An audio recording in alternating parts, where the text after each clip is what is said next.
Hello നമസ്കാരം എല്ലാവർക്കും എൻ്റെ പുതിയൊരു വീഡിയോയിലേക്ക് സ്വാഗതം. നമ്മളുടെ ഹെയറിനെ കുറിച്ച് നമ്മൾക്കുള്ളതിനേക്കാൾ ചിന്തയാണ് നമ്മളുടെ അമ്മമാർക്ക് ഉണ്ടാവുക അല്ലേ? പണ്ട് മുതലേ ഞങ്ങൾക്ക് വേണ്ടിയിട്ട് അമ്മ ഒരു സ്പെഷ്യൽ എണ്ണ കാച്ചി തന്നിരുന്നു. ആ എണ്ണ തന്നെയാണ് ഞാൻ ഇപ്പോഴും യൂസ് ചെയ്യുന്നത്.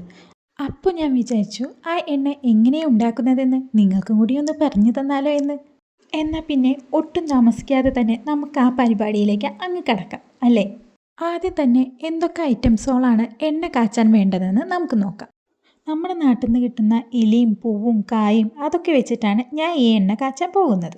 ചെമ്പരത്തി, കറ്റാർവാഴ, തുളസി, കറിവേപ്പില, ഉള്ളി, ഉലുവ ഇതൊക്കെ വെച്ചിട്ടാണ് ഞാൻ ഇന്ന് എണ്ണ കാച്ചാൻ പോകുന്നത്. ഇത് കുറവ് സാധനങ്ങളേ ഉള്ളൂ കേട്ടോ. ഇനിയും ഇതിൽ കുറേ സാധനങ്ങൾ ആഡ് ചെയ്യാൻ പറ്റും. നെല്ലിക്ക, പിന്നെ കഞ്ഞുണ്ണി എന്ന് പറയും. അതിനെ നമ്മുടെ നാട്ടിൽ വേറെ എന്തെങ്കിലും പറയുമോ എന്നറിയില്ല. നിങ്ങളുടെയൊക്കെ നാട്ടിൽ വെവ്വേറെ പേരിലായിരിക്കും ഇതറിയപ്പെടുന്നത്. ഇനി ഇതെല്ലാം കൂടിയിട്ട് നന്നായി മിക്സിയിൽ അരച്ചെടുത്തിട്ട് വേണം നമുക്ക് എണ്ണ കാച്ചാൻ തുടങ്ങേണ്ടത്. അപ്പോൾ ആ പരിപാടിയിലേക്ക് നമുക്ക് വേഗം തന്നെ കിടക്കാം. ഇപ്പോൾ ഞാൻ കാണിച്ചു തരുന്നില്ലേ, അത് ഞാൻ ഒരു ദിവസം വെള്ളത്തിൽ കുതിർത്ത് വെച്ച ഉലുവയാണ് കേട്ടോ. ഉലുവ അരയ്ക്കണ വെച്ചാൽ ഒരു ദിവസം വെള്ളത്തിലിട്ട് വെച്ചിട്ട് അരയ്ക്കുന്നതായിരിക്കും കേട്ടോ നല്ലത്. പിന്നെ ബാക്കിയുള്ള ഐറ്റംസുകളൊക്കെ നമുക്ക് കട്ട് ചെയ്തിട്ട്, അതായത് മിക്സിയിൽ എങ്ങനെയാണോ അരയ്ക്കാൻ പറ്റുന്നത് ആ രീതിക്ക് കട്ട് ചെയ്തിട്ട് നമുക്ക് മിക്സിയിൽ അരച്ചെടുക്കാം.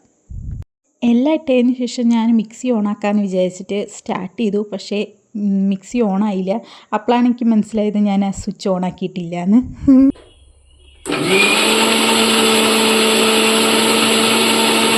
അങ്ങനെ ഇപ്പോൾ നമ്മുടെ അരപ്പ് തയ്യാറായിട്ടുണ്ട് കേട്ടോ. ഞാൻ നന്നായിട്ട് മിക്സിയിലിട്ടിട്ട് അരച്ചെടുത്തിട്ടുണ്ട്. ഇത്രയൊന്നും അരയ്ക്കേണ്ട ആവശ്യമില്ല കേട്ടോ. മിക്സിയിലാവുമ്പോൾ എങ്ങനെ പോയാലും അത് നന്നായി അരഞ്ഞ് കിട്ടും. നമ്മൾ ഒരു ചീനച്ചട്ടി എടുത്തിട്ട് അതിലേക്ക് നമ്മളുടെ അരപ്പ് ഒഴിക്കണം. ഇതിലാണ് നമ്മൾ എണ്ണ കാച്ചാൻ പോകുന്നത്. ഏത് പാത്രമാണോ നിങ്ങളുടെ വീട്ടിലുള്ളത് ആ പാത്രത്തിനനുസരിച്ച് എണ്ണ ചൂടാക്കാൻ പാകത്തിനുള്ളൊരു പാത്രം എടുത്താൽ മാത്രം മതി. ഏത് പാത്രം എന്നില്ലാത്തോ. എന്നിട്ട് അതിലേക്ക് നല്ല ആട്ടിയ വെളിച്ചെണ്ണ, അതായിരിക്കും ഏറ്റവും ഉത്തമം. അത് ഒരു കുപ്പി, നമുക്ക് എത്രയാണോ എണ്ണ കാച്ചാനുള്ളത് അതിനനുസരിച്ചിട്ട് നമുക്ക് എണ്ണ ഒഴിക്കാം. നമുക്ക് ഇതിൻ്റെ മെയിൻ പാർട്ട് തുടങ്ങാം. ഇത് ചൂടാക്കാൻ വെക്കാം. സ്റ്റവ് കത്തിച്ചിട്ട് ചൂടാക്കാം.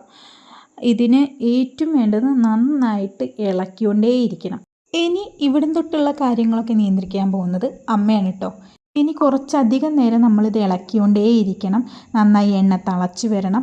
പിന്നെ നമ്മൾ അരച്ച് ചേർത്തില്ലേ, അത് നന്നായി ഇപ്പോൾ കട്ടയായിട്ടാണ് ഇരിക്കുന്നത്. ഇനി അതൊന്ന് നന്നായി മുരിഞ്ഞ് വരണം. അപ്പോഴാണ് നമ്മളുടെ കാച്ചിയ എണ്ണ തയ്യാറായി കിട്ടുള്ളൂ. അതുവരയ്ക്ക് നന്നായി ഇളക്കിക്കൊണ്ടിരിക്കുക. അതാണ് ഞാൻ പറഞ്ഞത്, ഇത് അമ്മയെ കൊണ്ടേ പറ്റുള്ളൂ എന്ന്. നമുക്കധികം നേരം ഇത് ഇളക്കിക്കൊണ്ടേ ഇരിക്കാൻ വയ്ക്കില്ല. അത് കാരണം ഞാൻ വീഡിയോ മാത്രം എടുത്തുകൊണ്ടിരിക്കുക. ഇടയ്ക്ക് മാത്രം എൻ്റെ കൈ കൊണ്ട് ഞാനൊന്ന് ഇളക്കി നോക്കും. അങ്ങനെ നമ്മളുടെ ഇപ്പം എണ്ണ നന്നായിട്ട് തിളച്ച് മറിഞ്ഞുകൊണ്ടിരിക്കുന്നുണ്ട് കേട്ടോ. നല്ല രസമല്ലേ ഇത് കാണാൻ? ഇപ്പോൾ നമ്മളുടെ എണ്ണ നന്നായി പതഞ്ഞ് വന്നിട്ടുണ്ട്. അങ്ങനെ നമ്മുടെ എണ്ണ ഇപ്പോൾ പകുതി മുക്കാലും തയ്യാറായി കഴിഞ്ഞിരിക്കുന്നു. ആ പതം നിറഞ്ഞ എണ്ണയൊക്കെ ഇപ്പോൾ മാറി നന്നായി കുറുകി വന്നിട്ടുണ്ട്. ഇനി പ്രത്യേകിച്ച് ഒന്നും ചെയ്യാനില്ല. ഒന്നും കൂടി ഇളക്കി കൊടുത്തിട്ട് നമുക്ക് സ്റ്റവ് ഓഫ് ചെയ്ത് വെച്ചിട്ട് മാറ്റി വയ്ക്കാം. അത് കഴിഞ്ഞിട്ട് ഒന്ന് ചൂടാറി കഴിഞ്ഞിട്ട് നല്ലൊരു കുപ്പിയിലേക്ക് മാറ്റി നമുക്ക് പിന്നെ എന്നും ഡെയിലി യൂസ് ചെയ്യാവുന്നതാണ് കേട്ടോ.